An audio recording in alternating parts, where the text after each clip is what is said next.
సర్వోన్నతమైన స్థలములలో దేవునికి మహిమ, ఆయనకిష్టలను మనుషులకు భూమి మీద సమాధానం కలుగునుగాక. ఈరోజు ఒక ధైర్యశాలి యొక్క నిర్ణయము, తన యొక్క ఆలోచన, తన యొక్క బలమైన విశ్వాసమును మనము ధ్యానించనే ఉంటున్నాం.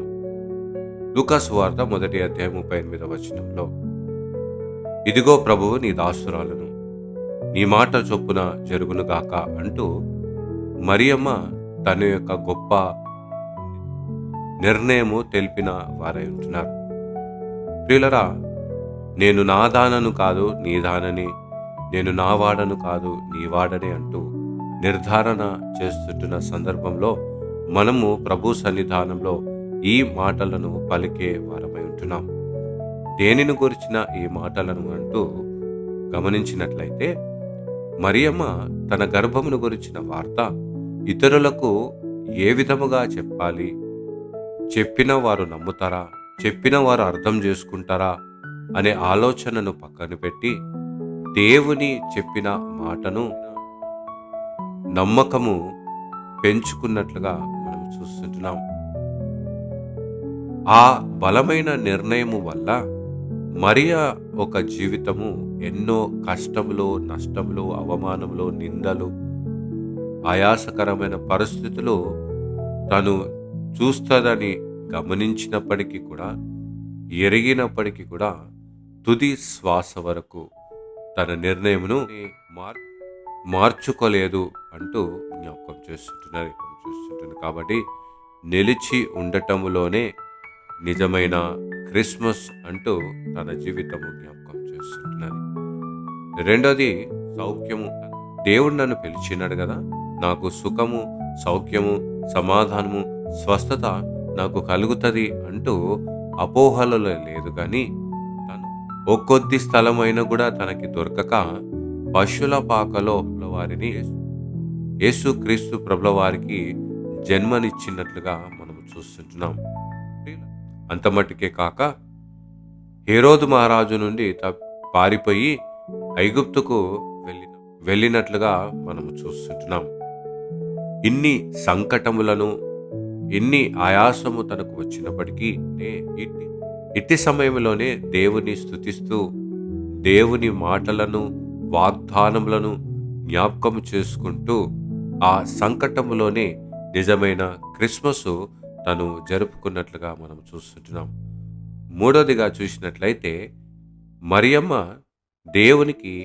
దేవుని మాటకు, దేవుని పిలుపుకు సంపూర్ణమైన సమర్పణ తెలిపిన వారిగా ఉంటున్నారంట. సజీవమైన యాగముగా దేవుని పరిశుద్ధ చిత్తానికి సమర్పించుకున్న దానిగా ఉంటున్నది.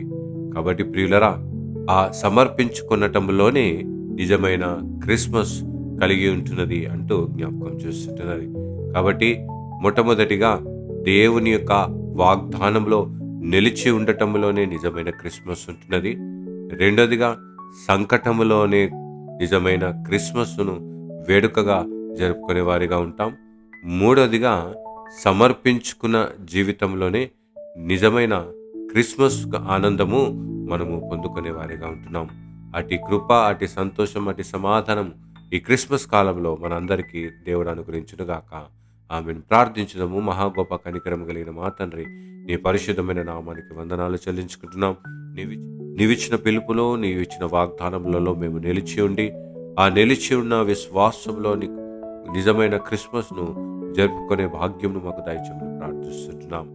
అదే మా సంకటములను, ఆయాసము, దుఃఖము, బలహీనత ఇవన్నీ కూడా నుండి తొలగించు అన్నప్పుడు, ప్రభా నా కృప నీకు చాలును, నీ బలహీనత యందు నా బలమును కనపరచదని సెలవిచ్చుంటున్నావు ప్రభా.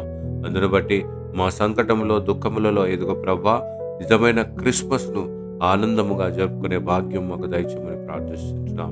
అదేవిధంగా ప్రభా, నేను నా వాడను కాదు నీ వాడనే, నేను నా దానను కాదు నీ దాననే అంటూ ఆనాడు మేము చేసుకున్న ఆ గొప్ప నిర్ణయంలోనే ఆ సమర్పించుకుంటూ మీకు విధేయతగాను, వినయముగాను, దేవా, నీ ఆజ్ఞలను గైకుంటూ నేను సంతోషపరిచే సాక్షులుగాను ఈ లోకంలో మేము జీవించుటకు నీ కృపను దయచేయమని ప్రార్థిస్తున్నాం. ఈ ప్రార్థనలో ఏకీభవిస్తున్న ప్రతి ఒక్కరు కూడా వారి విశ్వాసంలో నిలుపుకుంటూ, వారి సంకటంలో నూతనమైన బలమును పొందుకుంటూ, వారి జీవితంలో నీ కొరకు సమర్పించుకుంటూ నూతన సృష్టిగా ఈ లోకంలో వర్ధిల్లుటకు నీవు కృపా క్షేమమును వారికి అనుగ్రహించమని ప్రార్థిస్తున్నాం. నా తండ్రి, ప్రతి ఒక్కరిని నువ్వు పేరు పేరు వరుసను దీవించండి.